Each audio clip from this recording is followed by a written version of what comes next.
The house, the only one in the entire valley, sat on the crest of a low hill. From this height one could see the river and the field of ripe corn dotted with the flowers. That always promised a good harvest. The only thing the earth needed was a downpour or at least a shower. Throughout the morning Lencho, who knew his fields intimately, had done nothing else. But see the sky towards the northeast. Now we're really going to get some water, woman. The woman who was preparing supper replied, yes, God willing. The older boys were working in the field, while the smaller ones were playing near the house until the woman called to them all, come for dinner. It was during the meal that, just as Lencho had predicted, big drops of rain began to fall. In the northeast huge mountains of clouds could be seen approaching. The air was fresh and sweet. The man went out for no other reason than to have the pleasure of feeling the rain on his body, and when he returned he exclaimed, "These aren't raindrops falling from the sky. They are new coins.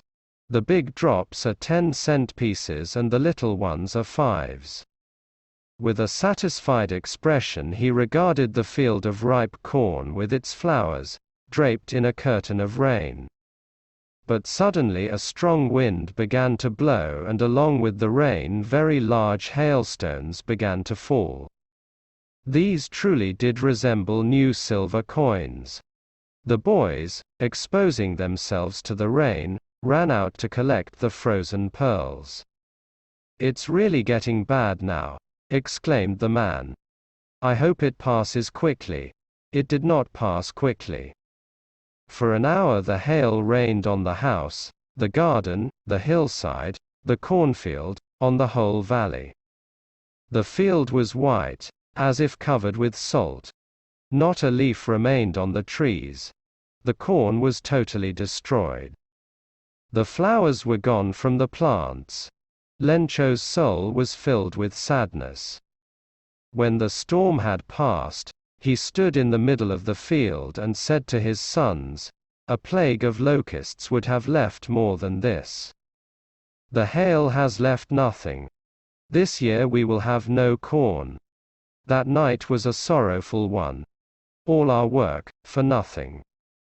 There's no one who can help us. We'll all go hungry this year. But in the hearts of all who lived in that solitary house in the middle of the valley, there was a single hope.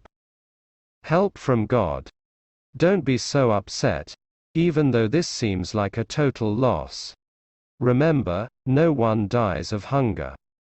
That's what they say. No one dies of hunger.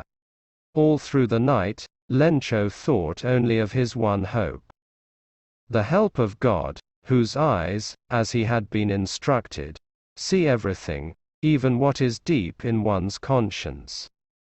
Lencho was an ox of a man, working like an animal in the fields, but still he knew how to write. The following Sunday, at daybreak, he began to write a letter which he himself would carry to town and place in the mail. It was nothing less than a letter to God. "God," he wrote, "if you don't help me, my family and I will go hungry this year. I need 100 pesos in order to sow my field again and to live until the crop comes, because the hailstorm." He wrote to God on the envelope, put the letter inside and, still troubled, went to town. At the post office, he placed a stamp on the letter and dropped it into the mailbox. One of the employees, who was a postman and also helped at the post office, went to his boss laughing heartily and showed him the letter to God. Never in his career as a postman had he known that address. The postmaster, a fat, amiable fellow, also broke out laughing, but almost immediately he turned serious and, tapping the letter on his desk, commented, "What faith! I wish I had the faith of the man who wrote this letter. Starting up a correspondence with God." So, In order not to shake the writer's faith in God, the postmaster came up with an idea: answer the letter. But when he opened it, it was evident that to answer it he needed something more than goodwill, ink and paper. But he stuck to his resolution. He asked for money from his employees, he himself gave part of his salary. And several friends of his were obliged to give something, for an act of charity. It was impossible for him to gather together the 100 pesos, so he was able to send the farmer only a little more than half. He put the money in an envelope addressed to Lencho and with it a letter containing only a single word as a signature: God.